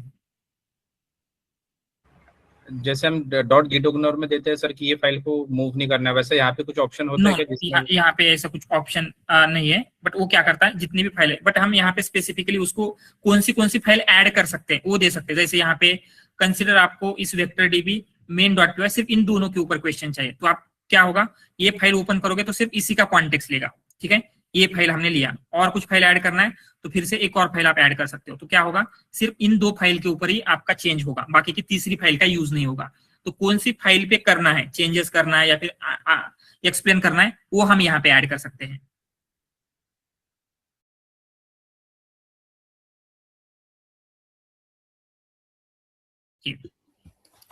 सर अमेझॉन क्यू आणि यात काय डिफरन्स आहे? अमेजॉन क्यू ये उसी टाइप का, मतलब एक चार्टबॉट वगैरह बिल्ड करने के लिए ये होता है, मतलब जिसमें आपको ड्रैग एंड ड्रॉप टाइप के कुछ फीचर्स मिलते हैं। Okay, thank you.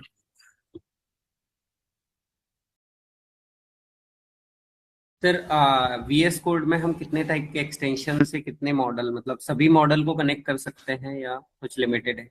यस, मतलब ऐसे कुछ नहीं कि अगर आप प्रीमियम लेते हैं तो इसमें ऑलमोस्ट ओपन एआई क्लॉड के ऑलमोस्ट सारे मॉडल्स आप एक्सेस कर सकते हैं, बट फ्री में कुछ लिमिटेड मॉडल्स ही मिलेंगे आपको।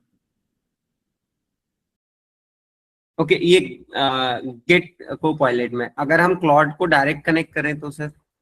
यस, हो सकता है, मतलब क्लॉड के मॉडल को एक्सेस कर सकते हैं। तो यहाँ पे क्या है, आप देखेंगे तो क्लॉड के हाईक्यू मॉडल का भी एक्सेस है। तो अभी तक तो क्या है, बिकॉज ऑफ ये चीजें नहीं है, मतलब बिलिंग सेटअप नहीं है ये, इसलिए ये मॉडल यूज नहीं कर सकता, बट क्लॉड के मॉडल भी यहाँ पे एक्सेसिबल होते हैं।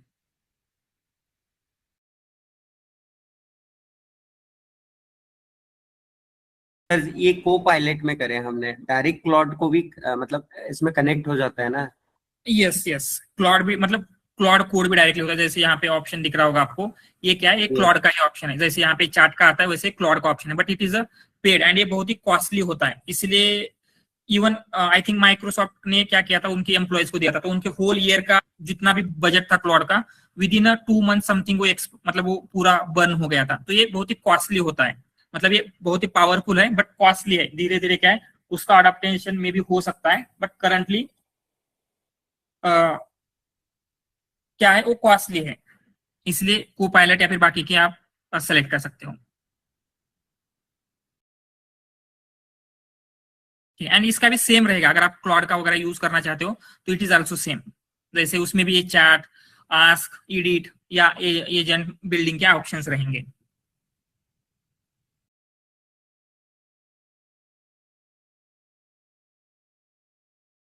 ऑल राइट, ठीक है, एनीथिंग एल्स?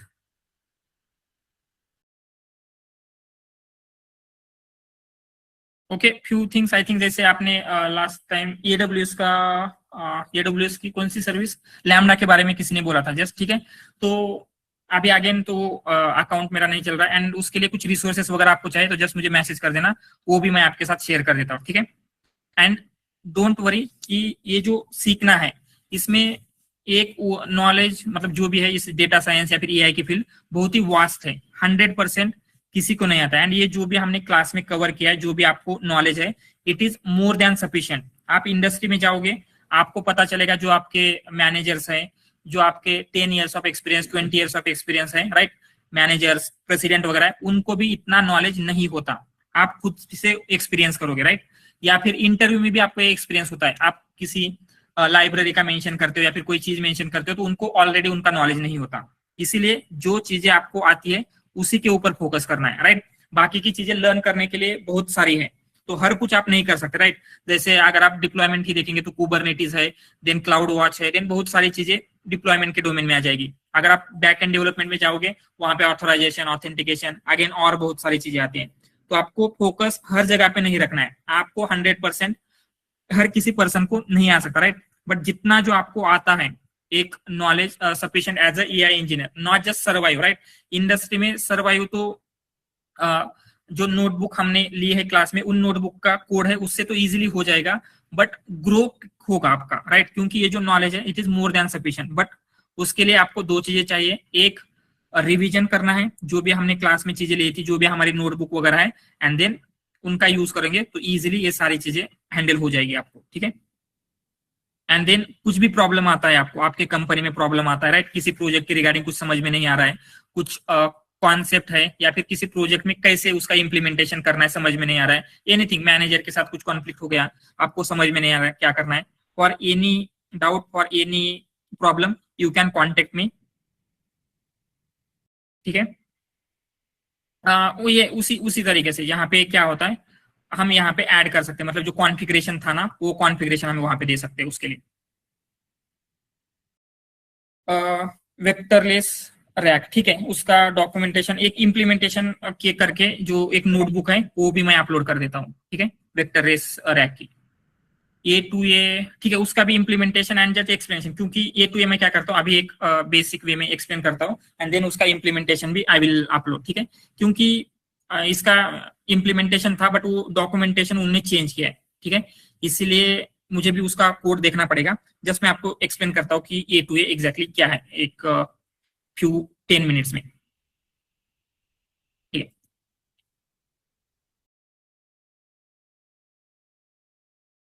सो A2A क्या है, इट इज ऑल्सो प्रोटोकॉल। तो हमने अभी तक कौन से प्रोटोकॉल्स देखे थे, याद है क्या आपको? What are protocols we have seen? MCP. Yes, MCP is one of the protocol. उससे पहले भी कुछ प्रोटोकॉल देखे थे, जैसे HTTP या HTTPS है, राइट। सो ये कौन सा प्रॉब्लम सॉल्व कर रहा है, ये HTTP HTTPS कौन सा प्रॉब्लम सॉल्व कर रहा है? Inbound outbound route. Inbound outbound rule नहीं, हम ऐसे बोल सकते हैं कि आपका एक क्लाइंट है एंड एक सर्वर है। क्लाइंट सर्वर मतलब जहां पे आपका एप्लीकेशन रन हो रहा है, आपने जो एप्लीकेशन बिल्ड किया है, ठीक है, वो सर्वर पे रन हो रहा है। तो आपका जो एप्लीकेशन है उसका बैकएंड आपने कौन सी लैंग्वेज में लिखा हो सकता है? मे बी पाइथन होगा, मे बी कोई और लैंग्वेज होगा, राइट।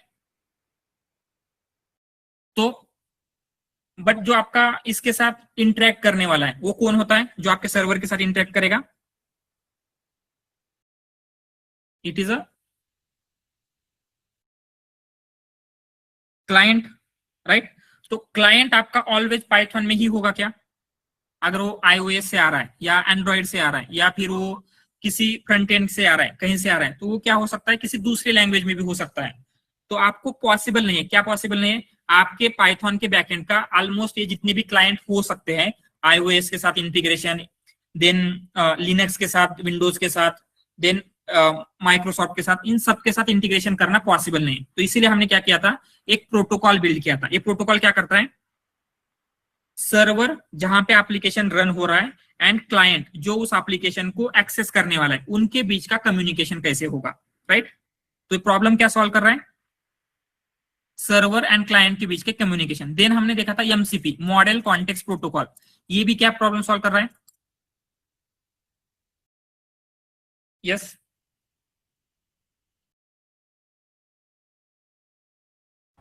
इंटीग्रेशन।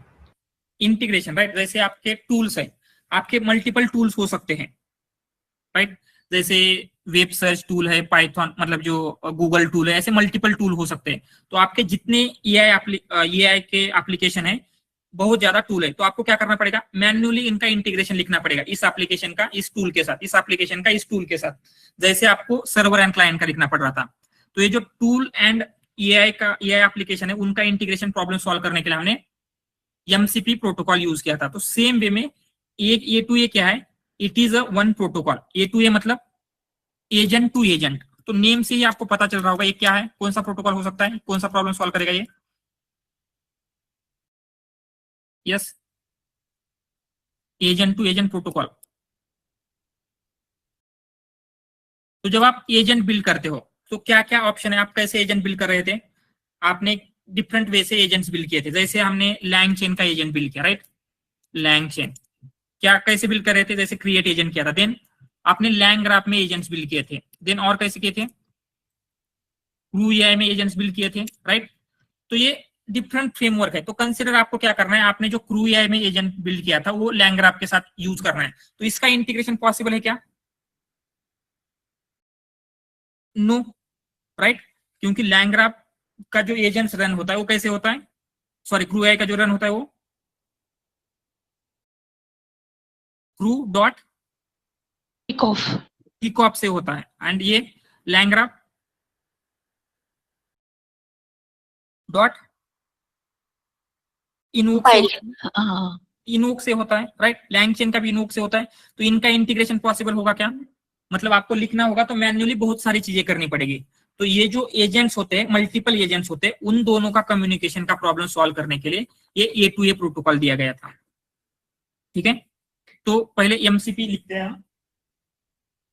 मतलब एमसीपी में क्या क्या हो रहा है। ठीक है, कंसिडर आपने एक एजेंट 1 बनाया, ठीक है, तो इसको मल्टीपल टूल के साथ कनेक्ट करना है आपको, टूल 1 के साथ। तो आप क्या करोगे, we will use MCP to connect this with tool 1। ठीक है, टूल 1। इसको अगर टूल 2 के साथ यूज करना है, then also we will use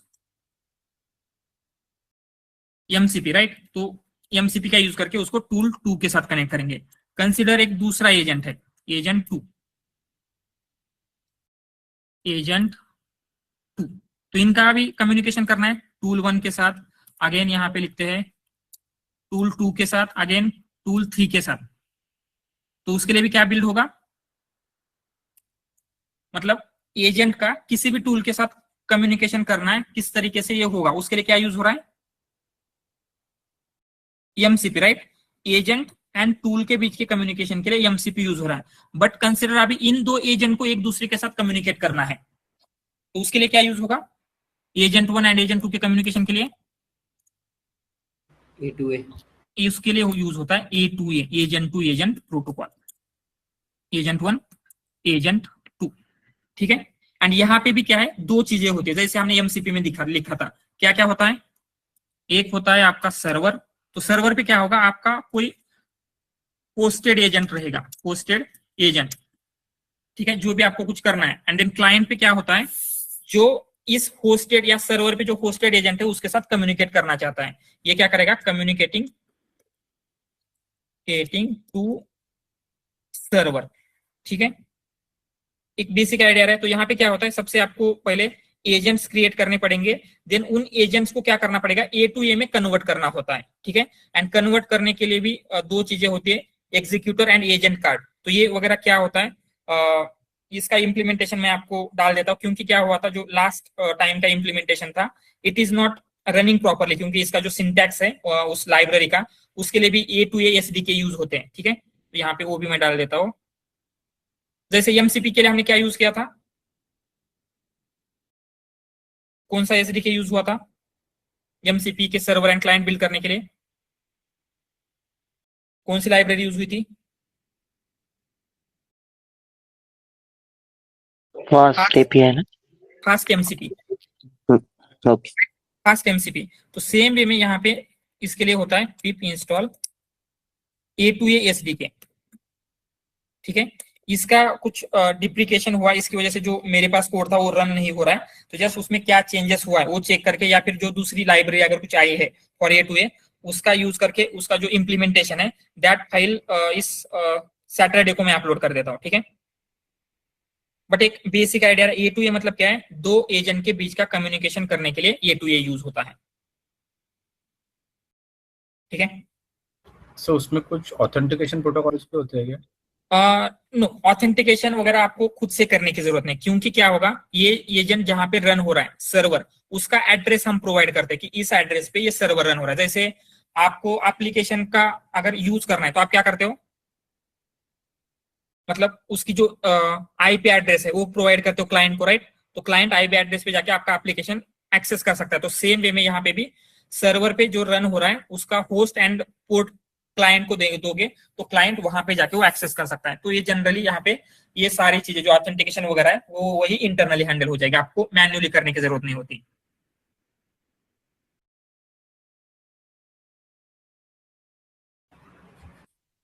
तो ये आप इस केस में बताए कि ये दोनों एजेंट्स एक ही सर्वर पे रन हो रहे हैं, right? No no no, different server पे रन हो रहे हैं। ये क्या हो रहा है, एक आपने लैंग चेन या फिर क्रू एआई का सर्वर बिल्ड किया है। क्रू एआई का एक आपका एजेंट है, जो क्या हो रहा है, कंसिडर ये आपके किसी दूसरे प्रोजेक्ट में बिल्ड किया है, ये उसके खुद के सर्वर पे रन हो रहा है। तो मुझे क्या करना है, मेरे अभी अपने प्रोजेक्ट में वो क्रू एआई का एजेंट यूज करना है।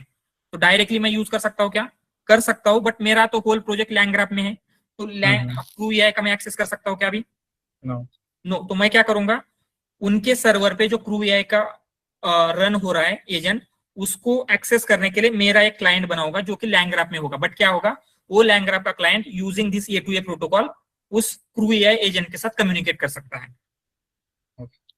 और अगर एक ही सर्वर पे रन करते तो उसके लिए ऑथेंटिकेशन की जरूरत नहीं है? नहीं है। यस। Okay okay. ऑलराइट। तो जस्ट फ्यू थिंग्स, इसका क्या क्या जस्ट मैं यहाँ पे लिख लेता हूँ। A2A का इम्प्लीमेंटेशन बाकी है जो मैं सैटरडे तक अपलोड कर दूंगा। देन सेकंड क्या था, और किसी चीज का इम्प्लीमेंटेशन बोलते हैं वेक्टर रैक का, ठीक है। This one two second thing. और एनीथिंग एल्स? एजेंट ऑर्केस्ट्रेशन मतलब यही होता है जो हम क्रू एआई या फिर लैंग्राफ का यूज करें। एजेंट ऑर्केस्ट्रेशन मतलब एजेंट को मैनेज करना। तो क्रू एआई लैंग्राफ में क्या हो रहा है, एजेंट ऑर्केस्ट्रेशन ही हो रहा है। That is what agent orchestration जो लैंगचेन क्रू एआई में हम कर रहे हैं, मल्टीपल एजेंट्स को यूज करना।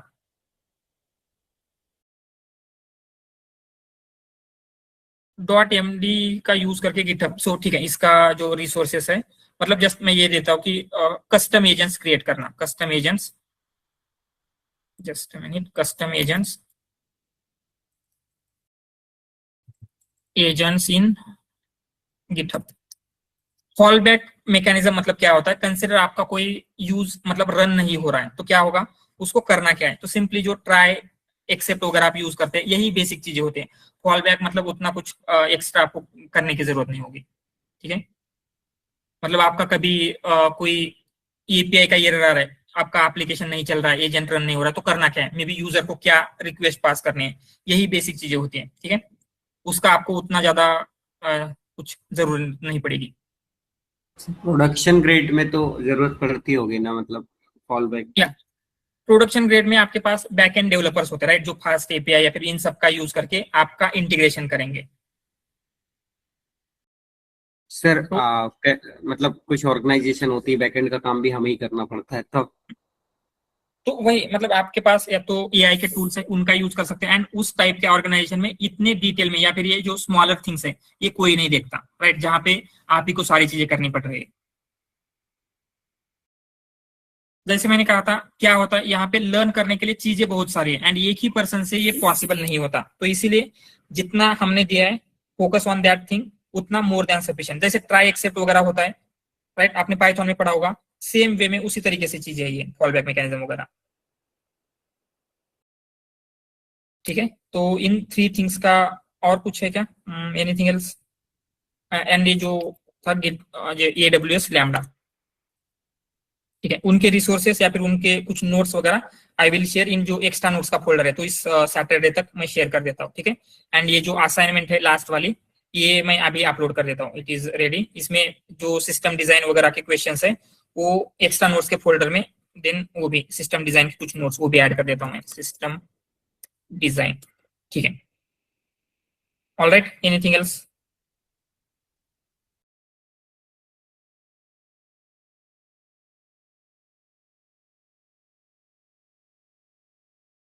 ठीक है, just I will keep it somewhere, यहाँ पे लिख लेते हैं तब तक के लिए, ठीक है।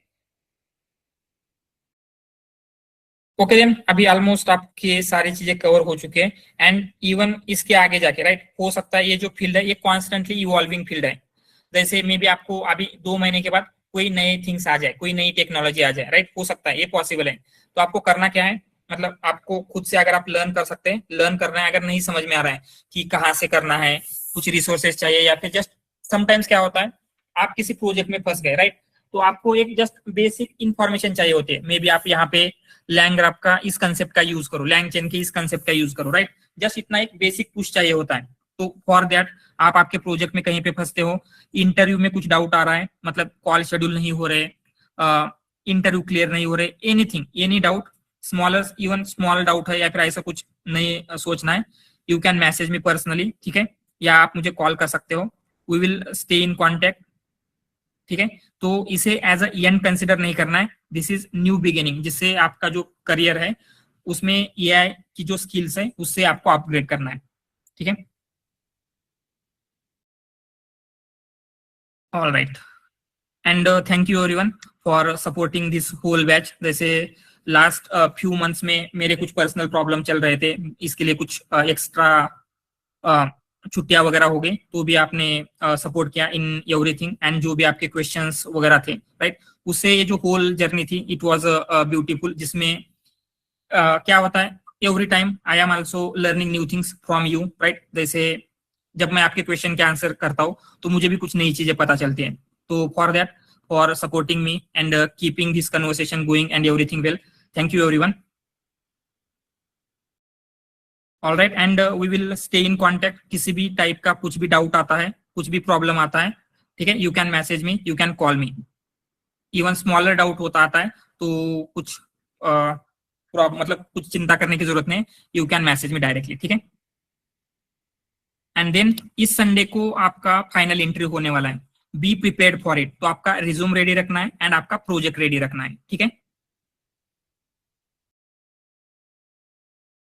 तो आपके रिज्यूम एंड प्रोजेक्ट अगर रेडी नहीं है, यू कैन मैसेज मी आज, अभी मतलब अभी I have half an hour, अभी कनेक्ट कर सकते हैं, या फिर टुमारो मतलब बिफोर संडे कभी भी आपको कनेक्ट करना है, and we will discuss your project and your resume, ठीक है। ऑल राइट, एंड एनीथिंग, जैसे मैंने पहले ही कहा था, कभी भी कोई भी 100% प्रिपेयर नहीं होता। मे भी आपको लग सकता है मुझे ये कंसेप्ट उतनी क्लियर नहीं है, ये कंसेप्ट मुझे रिवाइज करना है, don't worry about that, start applying. आपके पास जो नॉलेज है that is more than sufficient, जो क्लास की असाइनमेंट है उतना भी करके जाओगे। एंड जैसे क्या होता है, आपको स्टार्टिंग के कंसिडर कीजिए 4 इंटरव्यू आपको जस्ट एज अ डेमो देना है, ठीक है। अगर आप स्टार्टिंग के 4 इंटरव्यू देते हो आप, तो उन 4 इंटरव्यू के क्वेश्चंस निकाल के रखने हैं। These are the 4 questions I got asked. तो उन 4 इंटरव्यू के 70 to 80% क्वेश्चन नेक्स्ट इंटरव्यू में सेम होने वाले हैं। तो वही क्वेश्चंस भी अगर आप करके जाओगे तो आपके इंटरव्यू क्रैक करने के चांसेस बढ़ जाते हैं, ठीक है। तो अप्लाई करना नहीं भूलना है, क्योंकि जैसे मैंने कहा था, जैसे ही हमारी बैच खत्म होती है, 1 मंथ कब चला गया, ये 1 मंथ 6 मंथ बनते हैं, 6 मंथ 1 ईयर कब बनता है आपको पता नहीं चलेगा। तो इस लूप में फंसना नहीं है, ठीक है। I think half of you want to switch the job, around starting में 25 समथिंग 25 to 30 लोग थे जो स्विच करना चाहते थे। ऑलरेडी 5-6 लोगों को ऑफर मिला है, एंड बहुत से लोग हैं जो फाइनल राउंड, सेकंड राउंड में चल रहा है, right. May be more than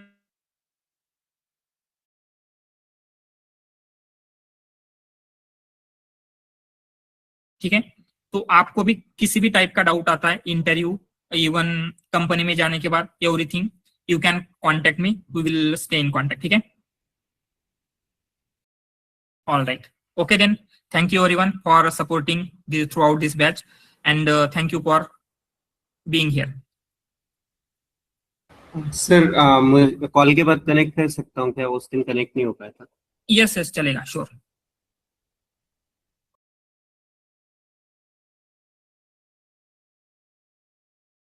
All right.